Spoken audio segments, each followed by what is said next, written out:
Angela Zhang is a law professor at the University of Hong Kong and author of the new Chinese Antitrust Exceptionalism, the book you should all buy if you want to understand the roots of one of today's central issues in Chinese economic policy. Co-hosting is my colleague from Rhodium, Yvonne Yu. The views expressed here do not reflect those of the Rhodium Group. Angela, welcome to China Talk. It's a pleasure to be here. First off, back when you started research on Chinese anti-monopoly policy, it presumably wasn't A1 news. What first got you interested in the topic? I first began to study Chinese antitrust law when I was a graduate student at the University of Chicago, and that was really a long time ago, back in 2006. And obviously, China did not have an anti-monopoly law at that time. The law wasn't promulgated until 2007, but everybody was expecting that China is going to have one. And Chicago school was quite famous for antitrust, so I thought it would be interesting to do like a comparative study of the Chinese and the US antitrust law. Eventually, I didn't do that because so much of my writing is not about the law itself. It's more about the politics behind the law. Another important reason actually has to do with my doctoral advisor, Richard Posner. He was a judge and a very prominent econ scholar and has done very influential work on antitrust. And he was very supportive of my research proposal at the time, so I thought it would be really cool to study antitrust law under his guidance. So let's talk about the system pre-SAMR. What were the bureaucracies and how did their incentives differ? Before SAMR, China had three antitrust agencies, and they're called National Development and Reform Commission, the NDRC, and then there is also the State Administration and Industry and Commerce, the SAIC, and the Ministry of Commerce, which we call MOFCOM. And each of these agencies, they have a very different mission, or you can say they have a very different KPI, depending on the functions of their department. For instance, the NDRC is responsible for macroeconomic management and industrial planning. It is also sometimes called mini state council. It was a very powerful ministry when the Chinese economy was centrally planned. But over the years, as the Chinese economy become more liberalized, this department actually have seen a significant decline in power, but still remain very powerful to this day, and then it's in charge of everything basically. But you can see its history of being involved in central planning. This agency is very interventionist. It has this kind of central planning in its DNA. Explain that point a little bit. How do you see central planning in their actions in the 2000s and 2010s? NDRC is a very interesting ministry in China. Prices in China have all been liberalized over the years, but within NDRC, there are still a couple of departments that are in charge with price regulation and price supervision. And in particular, there was one department called Price Supervision and Anti-Monopoly Bureau, and that department is simultaneously in charge of supervising price, which means just want to stabilize price, make sure the merchants don't raise prices so much that will cause consumer panic. But at the same time, the same bureau is also in charge of antitrust enforcement. You can see during 2011 and after the Great Recession, around a couple of years after the Great Recession, when there was high inflation in China, this department was very busy going around and talking to merchants and talking to this trade association and ask them, don't raise prices, this will cause consumer panic and things like that. But these firms don't quite listen to them. And the price bureau doesn't really have them. This price supervision department doesn't have that much leverage because under the price law, the fine that they can impose is very low. But then once they try to use antitrust law to deal with these companies, and all of a sudden these companies become very nervous because the sanction under antitrust law is really high. It could be astronomical fines and it could involve behavioral or structural remedies. So firms do take it very seriously. And then you then start to see in those cases, as soon as NDRC start investigating these firms, the firms will volunteer to lower prices. This is highly unusual in the antitrust world because like in antitrust cases, all that the regulator can ask the firm to do is just to stop doing the anti-competitive conduct or to impose a fine. But there's no law that says the regulator can ask the firm to reduce prices, because that's like price regulation, which is against the idea of having an antitrust law. But you see these firms actually, particularly those foreign firms, they actually volunteer to do that as soon as they become subject to investigation. And I think this is a way to appease the regulator, and it's a way to show that they are cooperative, because they know if they're cooperative, they can be rewarded with leniency and they will receive less penalty. And so this is a way we can see how the history of NDRC, being a central planner, being the price regulator, actually influence how they take on antitrust cases. I love the dynamic of the firm like offering up solutions, be that primarily in price cuts, partially because the interest of the bureaucracy is also to keep their credibility intact. They don't want to fight it out in the courts and lose, because then they can't keep playing their game of telling companies what to do and having the companies listen to them. If they can either potentially get 10 or 0 by going through a legal process, or be 100% sure that they can get 3 out of 10 by the company saying, oh yeah, sure, we'll cut prices by a little bit. Their preferred outcome most of the time is to have the companies just do the small step voluntarily, as opposed to having their power really be tested.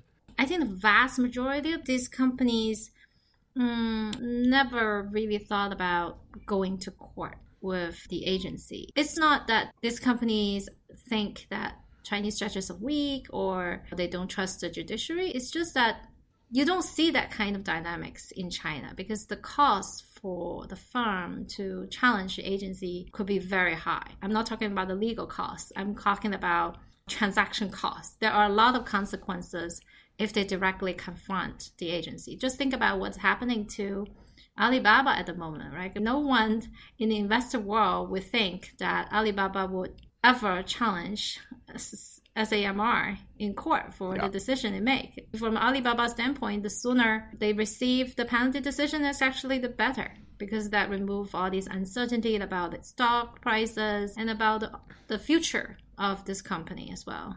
Chinese companies are very accustomed to be comply and obedient when it comes to government orders. I remember when TikTok was trying to venture to the US, and Trump was trying to force TikTok to sell their assets, the first instinct of Zhang Yiming, like the CEO of TikTok, was to obey and comply, until they realized, oh, we are not in China, we're in the US, we can challenge, we can actually sue the executive branch. And it was very interesting. Then like the whole dynamic changed. So yeah, I agree. I think it's almost a habit now of Chinese companies to comply. I elaborate a lot on this kind of power imbalance between government and businesses in China. And in my opinion, I think there are 2 major factors behind it. The first is that a lot of these companies, they do operate in the legal gray area. Either they work in a very new sector that has not been regulated, but there is a possibility that government regulators may catch up and regulate them later. So that will give the government a lot of leverage in dealing with their business. Ant is a perfect example, and has kept innovating over the years and has been trying to adapt very quickly to the government's demand, but they always try to run ahead of the regulators. And I think that is the one important reason. And second, a law professor myself, what I realized after all this years practice and observation is there is a limit to what law can do. Behind it, there's always a lot of ambiguity, which will allow the agency and the enforcer a lot of discretion in interpreting the law. And that, again, will give the government a lot of leverage. Like, for instance, under antitrust law, the agency can impose a fine on the firm between 1% to 10% of this firm's turnover, which means its revenue in the previous year. And there is a big uncertainty as to which part of the firm's revenue. Are you talking about Alibaba's revenue in a city, or is it in a province, or the national revenue or global revenue? There is a lot of uncertainty and a lot of discretion the agency can apply in making decisions. And that, again, gives the agency leverage. You are absolutely right that almost become the default for the Chinese company to be compliant with the government's demand for a number of reasons. And a lot of them actually have to do with the institutional settings in China. So there are a few instances in your book where the regulators end up bumping against a non-compliant party, be that a powerful SOE, or in the case of Qualcomm, a foreign firm which is willing to fight back because the consequences of what the regulators are proposing is central to this business. Can you tell a few stories about those dynamics and how you've seen them played out in the past? When you think about it, these agencies, they are rarely challenged in court. Those government departments in the US or the European Commission who are frequently challenged in court, they don't need to worry that much about judicial constraints or judicial review. However, that doesn't mean that these agencies do not operate with any constraint, can do whatever they want. They actually operate with very tight constraints because they were just a small bureau, antitrust authority, whether we're talking about the former three agencies or the incumbent one, it is just a very small bureau within a very huge central ministry. So they do need to play by this kind of formal and the tacit rules of the bureaucracy.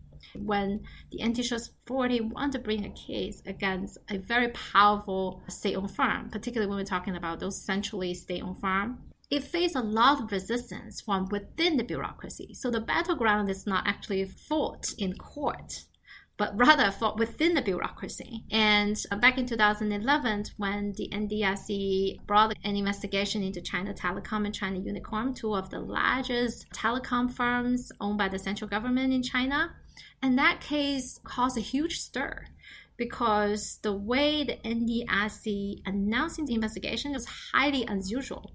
It announced its investigation on a state television program, and that caused the stocks of these two companies to tumble. And then following that, there was a lot of negative media coverage about these two companies. And that's a way for NDRC to mobilize the public sentiments to push forward this case, because it ran into stalemate when it tried to investigate these companies because they were so powerful. They have the sector regulator and the state asset regulator that are backing them. It was really hard for NDRC to deal with these two firms. And actually, these two firms didn't take NDRC seriously at that time.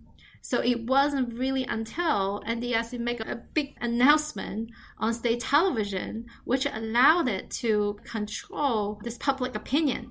It was at that point the shift of attitude from these two large state-owned firms. And then these two firms offered some measures to rectify their behavior and then asked NDRC to suspend its case. And the case was actually suspended. There was no fine or penalty imposed on this company. So it's like a compromise between the two factions, you would say. But this is an example we can observe in a high-profile antitrust case involving vested state interests. The Chinese antitrust authority actually need to resort to extra legal tactics and measures in order to push forward their case. So the case is not really about the law itself. It's more about power. It's more about influence. Why was NDRC chasing the China Telecom and Unicom at that time? Was the intention behind, was it really sincerely anti-monopoly concerns? At the end of the day, no one knows because this is very unobservable what is the true motivation. But there are several interpretations here. One plausible interpretation is like NDRC is also in charge of price regulation, particularly telecom regulation. And so by leveraging antitrust law to discipline these two companies also help NDRC to expand its policy control to regulate the prices of telecom, because prices of telecoms are also simultaneously monitored by the sector regulator, MIIT. So that's why the sector regulator was very unhappy about the investigation. And actually, the two regulators, MIIT and the NDRC, they fought publicly through those media outlets that they control about whether it's legitimate to regulate these two companies. The newspapers that are controlled by MIIT publish a lot of commentaries criticizing NDRC's actions. So eventually become like a fight between these two regulators.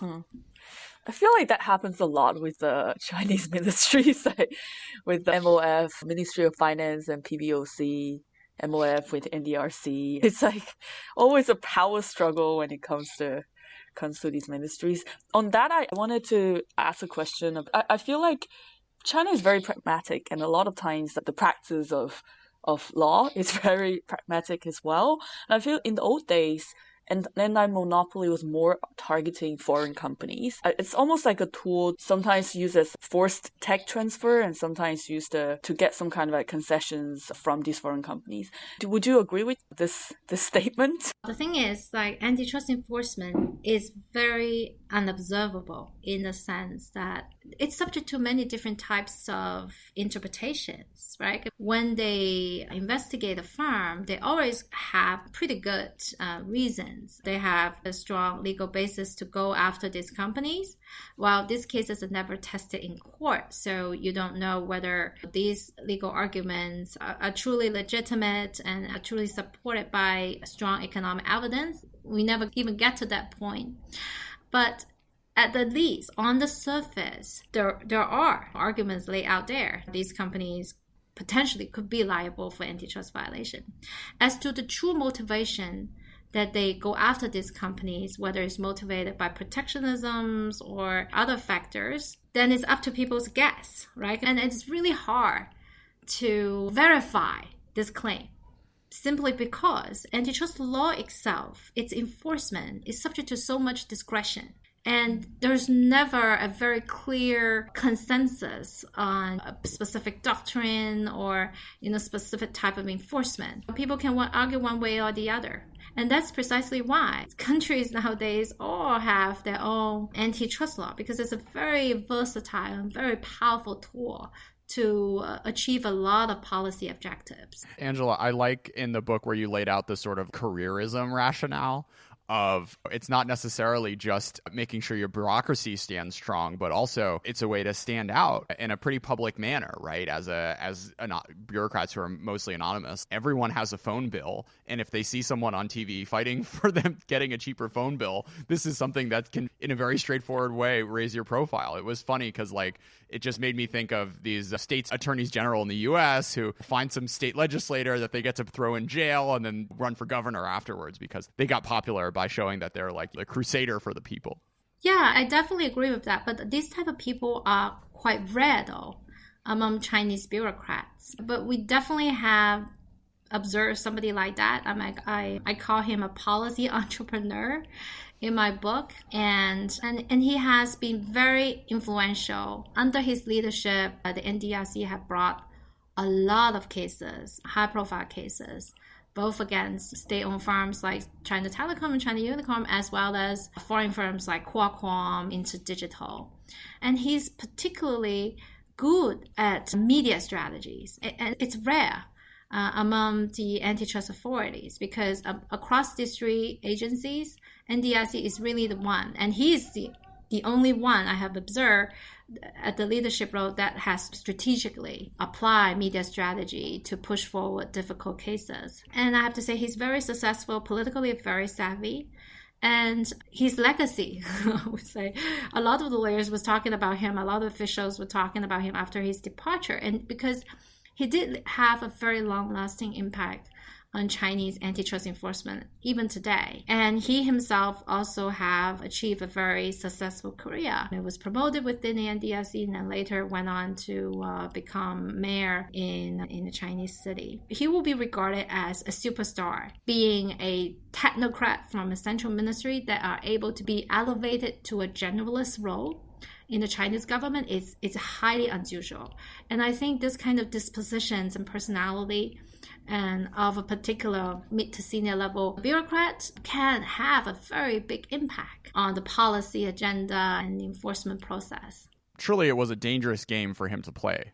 Yes, and during my interview, all these people will agree with that. On the other hand, you can say he's very courageous. right? He's dared to go after the largest state-owned firms, and he dared to go after Qualcomm. Qualcomm is not an easy player to tackle because Qualcomm has so much skin in the game in China. Qualcomm has over 50% of its revenue coming from China. So Qualcomm really fought very hard against NDRC at that time. They mobilized all sorts of efforts, including the politicians, lobbyists, and go way up to the US president to lobby against this case. And the NDRC really have to resist a lot of pressures from within the bureaucracy in dealing with all these cases.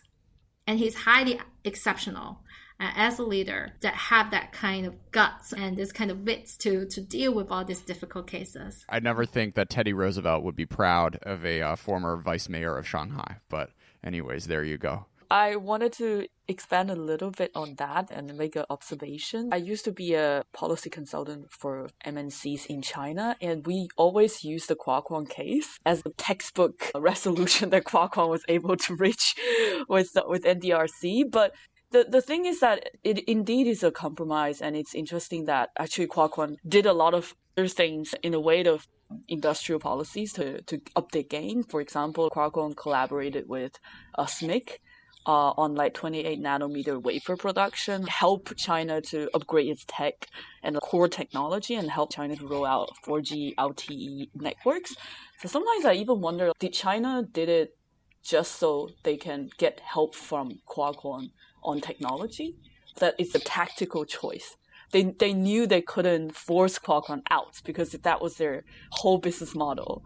But at least they can get the best out of it, which is get technology from Qualcomm. I tend to believe a more simple reason behind that. Actually, the Qualcomm investigation was initiated partly upon complaints from US competitors. It's not even the Chinese buyers of Qualcomm like Huawei that they weren't the initial complainants. It was an initial complaint. Qualcomm have a lot of enemies everywhere. And one of the biggest complainants actually are American companies. They did go to Beijing to meet with the authorities and complain about Qualcomm.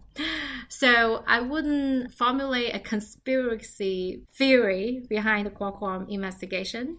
And for the most part, if you are an antitrust authority sitting in Beijing and you're dealing with hundreds of cases each year and you have very limited capacity, you don't really have time to think about how do I formulate a strategy of going after which company that will help me advance my career. You don't even get to that point, right? I mean, because first you need to decide whether I'm going to deal with these cases that have come before me. So it's more of a reactive process.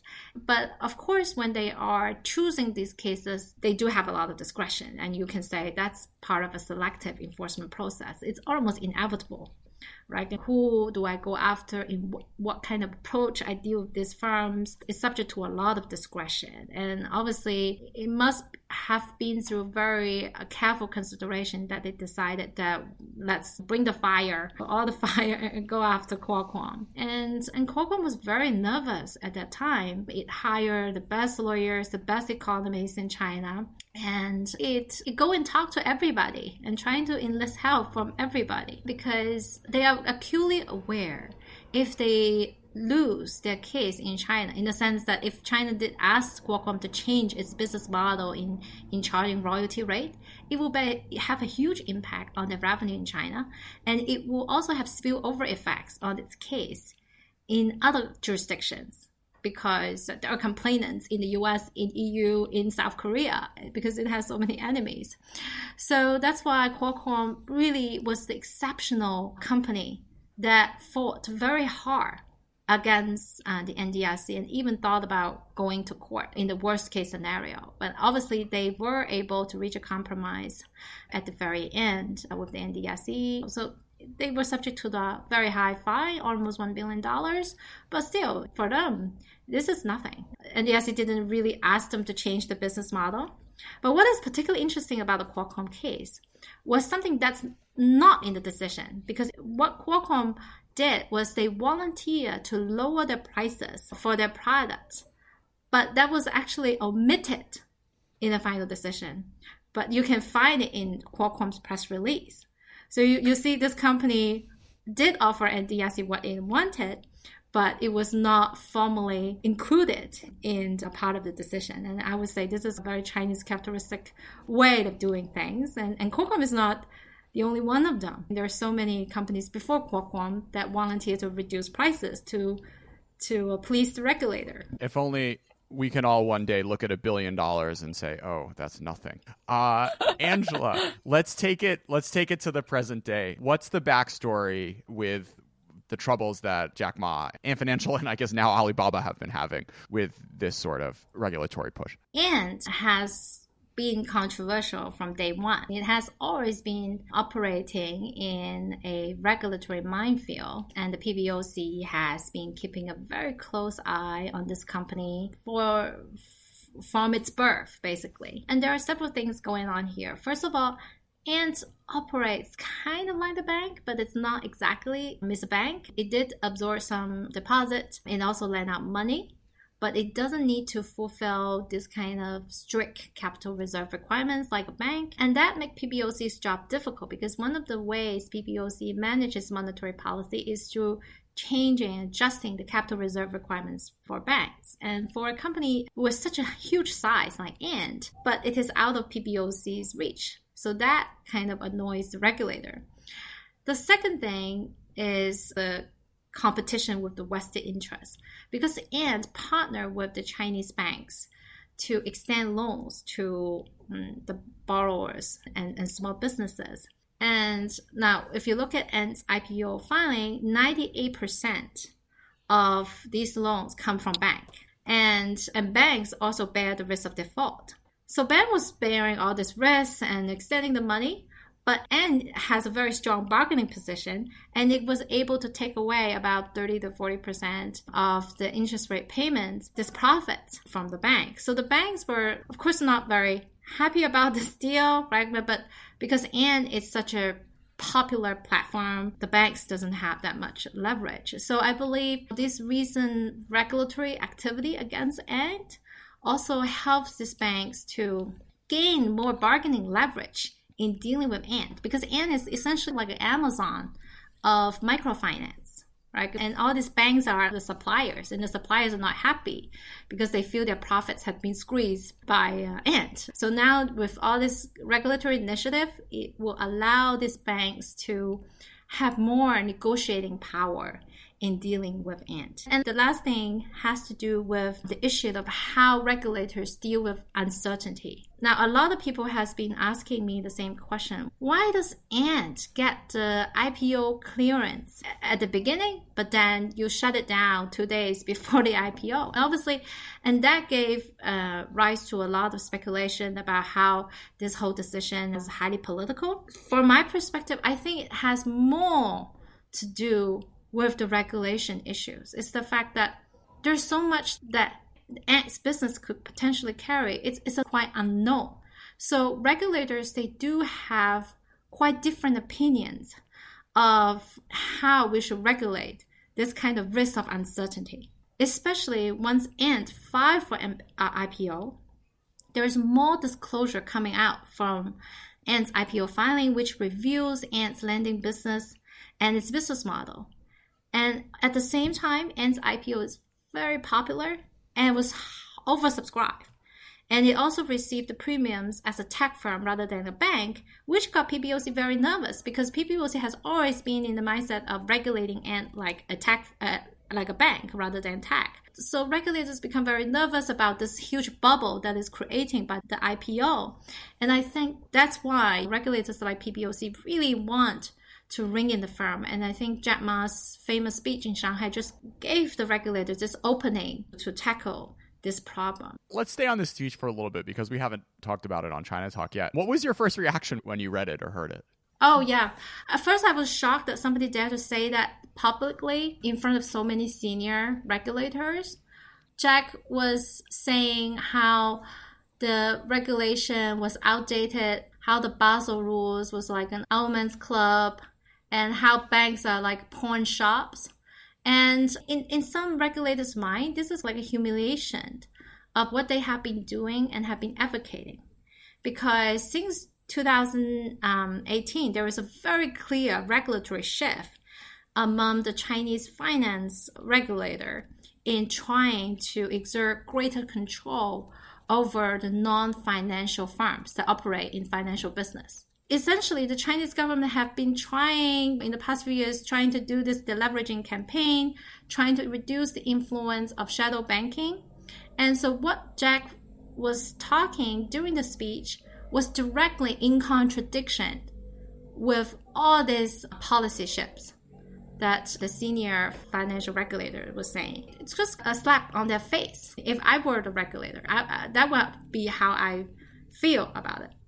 But at the same time, this episode also reminds me of what happened back in around 2014, 2015. And that was also elaborated in my book. And Alibaba at that time also have a direct confrontation with the regulator, which is the SAIC, which is the predecessor of SAMR.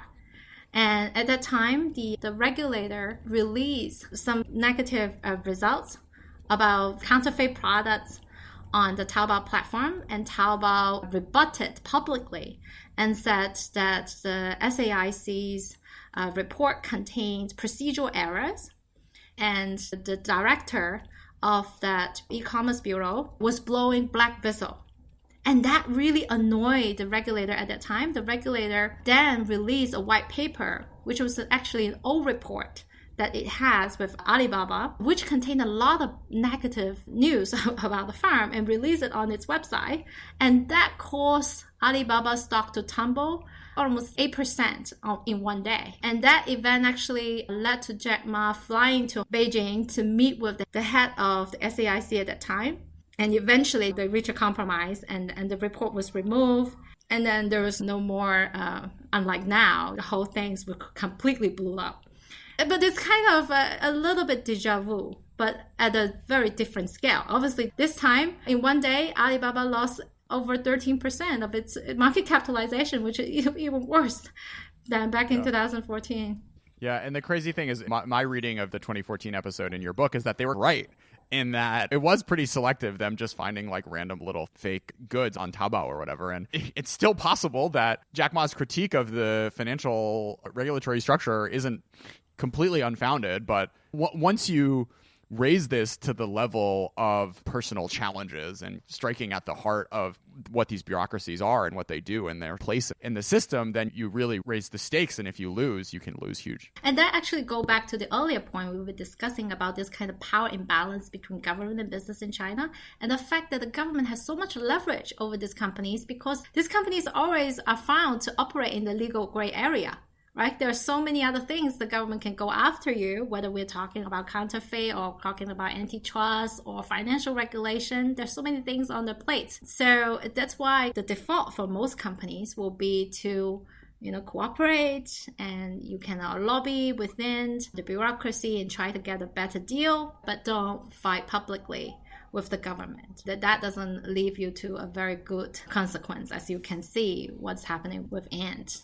That note, I wanted to point to a view that you express in the book, which I very much agree, is that there's no clear distinction between ownership and control for Chinese firms. And could you elaborate a little bit of how government is able to exert control over companies, even though it's private companies that with only limited ownership of SOEs, and what might be their incentives to control these companies? In general, I don't want to give the readers the impression that the Chinese government can dictate everything firms do. I mean, firms do have significant discretion in running the business, even including state-owned firms, and they do fiercely compete with each other.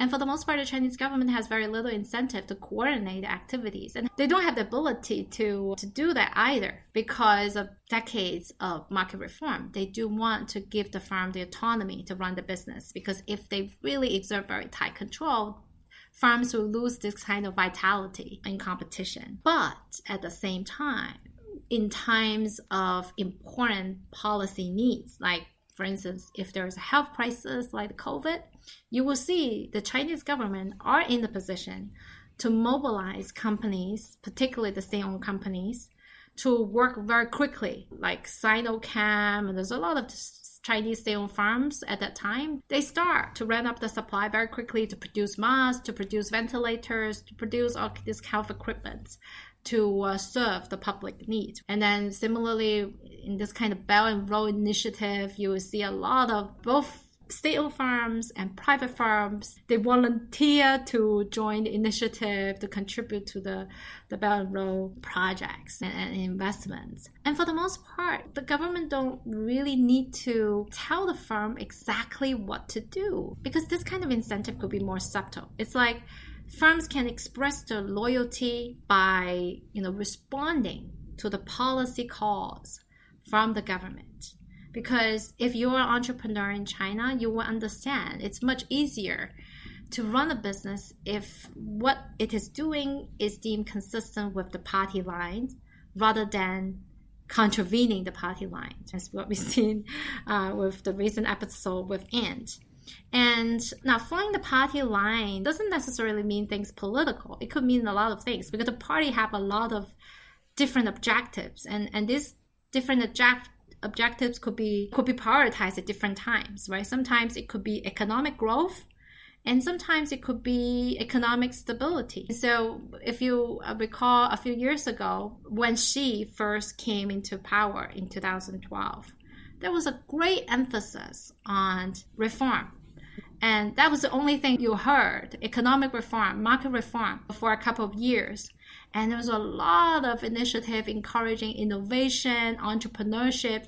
And you heard this private business like Tencent and Alibaba really join in this campaign and trying to actually more entrepreneurship. And there's a lot of initiative at that time. But then during Xi's second term, there's greater emphasis on stability, social stability, financial stability, economic stability. And then firms then gradually shift. And those that didn't adjust very well and adapt very well to this kind of state demand will unfortunately be deemed inconsistent. And then eventually they didn't do very well. It didn't lead to very good consequence.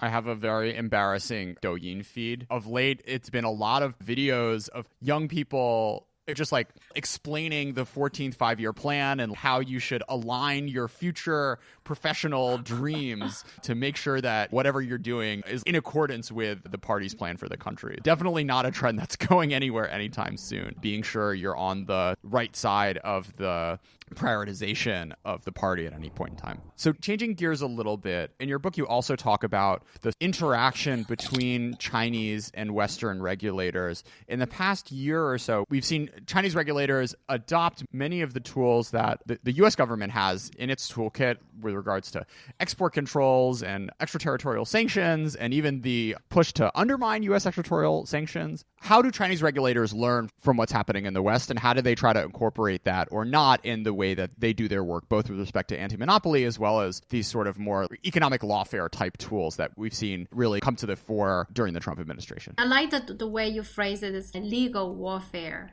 And that's something that the Chinese leadership and also the Chinese public is starting to realize really since the Huawei incident, particularly the arrest of Meng Wanzhou. That was a wake-up call for the Chinese government that the U.S. has such strong extraterritorial sanctioning power over Chinese companies. Even those activities seemingly have very little nexus with the United States. Like this kind of activities actually occur outside the United States, but the U.S. was still able to exert influence on these deals. And the first reaction from the Chinese policymaker is we need to do something. We cannot sit there and do nothing. And then we need to come up with a countermeasure. And that's precisely why China is thinking about a tit-for-tat strategy, that we also need to have our long-arm jurisdiction to counter the U.S. sanctions on Chinese companies and Chinese individuals. And it's very natural for them to think about antitrust because antitrust law do allow government the power to exert extraterritorial control over businesses. Even those activities seemingly have little nexus with China. Just think about a deal like Qualcomm's proposed acquisition of NXP, which is like a $44 billion deal. And the deal occurred offshore, seemingly have little to do with China. But the parties would need to obtain merger clearance from the Chinese antitrust authority, because without it, they cannot close the deal. So this deal was notified to multiple jurisdictions, actually 9 jurisdictions, and the party obtained clearance from 8 of them, and China was the only one that held up this deal. And eventually, the parties abandoned the deal because they felt that they have no chance of getting clearance in China. You can tell how powerful antitrust law could be in holding up large mergers between multinational companies that seemingly have little nexus with China, because these companies, they do sell to China, even though this deal doesn't occur in China and the target is not in China. But China has this power to exert influence on this deal, and that will give China leverage in countering sanctions from the United States. So one of the things I found curious in the past few years is even as the U.S. has kept adding more and more firms to the entity list, China has been dangling the prospect of an unreliable entity list for years now, but has never really brought a lot of pain to American firms that have exposure in China. So why do you consider this list to be the atomic bomb of coercive economic measures? And what's going on here with the hesitancy to put this on the table? That's absolutely a great question. China definitely has been pondering the non-reliable entity list for a long time, and it wasn't really until last year they finally promulgated one, and so far there have been no enforcement activity, and there have been rumors before that firms like FedEx and HSBC will be on the list, but we've been waiting for a long time. And it seems like this law is, I would say, more bark than bite, and I think there are several reasons behind that. First, I think it's not in China's interest to really use the law to penalize these firms. Because amid all these geopolitical tensions that China have with other countries, the last thing China wants is to see more decoupling. From the China standpoint, it is in its strong interest to attract more foreign investment, because the foreign investment will be very important stabilizing forces for the government, because these companies can also be important allies for them to lobby against sanctions against China. And on the other hand, China do want to flesh its muscle and demonstrate it has ability to retaliate against U.S. coercive measure, and that's the reason why I think it promulgate this unreliable entity list, as well as doing a bunch of other things like introducing the blocking statute. But at the end of the day, I think the government will be extremely cautious in applying this law because they don't want to discourage foreign investment. They don't want to cause a panic, because this is a time when the government actually really need them. That's why I make an analogy that these are like weapons of mass retaliation that I don't think the government will consider using it unless at the very last resort. Yeah, because it's interesting. Like on the one hand, China doesn't want decoupling, but it really does on its own terms. The whole like 自主创新 push of self-reliance and breaking the choke points and whatnot is clearly a huge priority when it comes to Beijing. But at the same time, they see a role for foreign firms in helping Chinese firms be able to get to the point where they can stand on their own and create globally competitive products without the inputs from the West and the risks that you get exposed to by having a proprietary Western technology in your supply chains. Another way for us to think about it is this is China's strategy to buy more time, because as long as they have this foreign investment within China, these foreign players will have foreign businesses like Wall Street, or tech firms like Qualcomm and Apple. They will have a strong interest in they become important stabilizing force for the Chinese government against the U.S. sanctions and against U.S. pressure. And these will be important allies for the Chinese government and help China to buy more time before it become completely self-sufficient. Angela and Yvonne, thanks so much for being a part of China Talk. Thank you. It was great to be here. Thanks, Jordan. 必须都往这暴力，其他事情是多余。所以你没问我所以，好像都产生了默契，不知道从哪里说起。你总是喜欢说或许，言语中散发着魔力，我想我总是会错意。脸上很快就会 mosh pit， shorty she naked she foreign， I might just flex not proudly。 手腕上戴的是冰水，钻石比拉拿过的清退，你做怎么讲话在 same page，A 人都超过了英美，你女友都为我心碎，你做的是过去的音乐，你们在talk about入围，我才是这里的领队。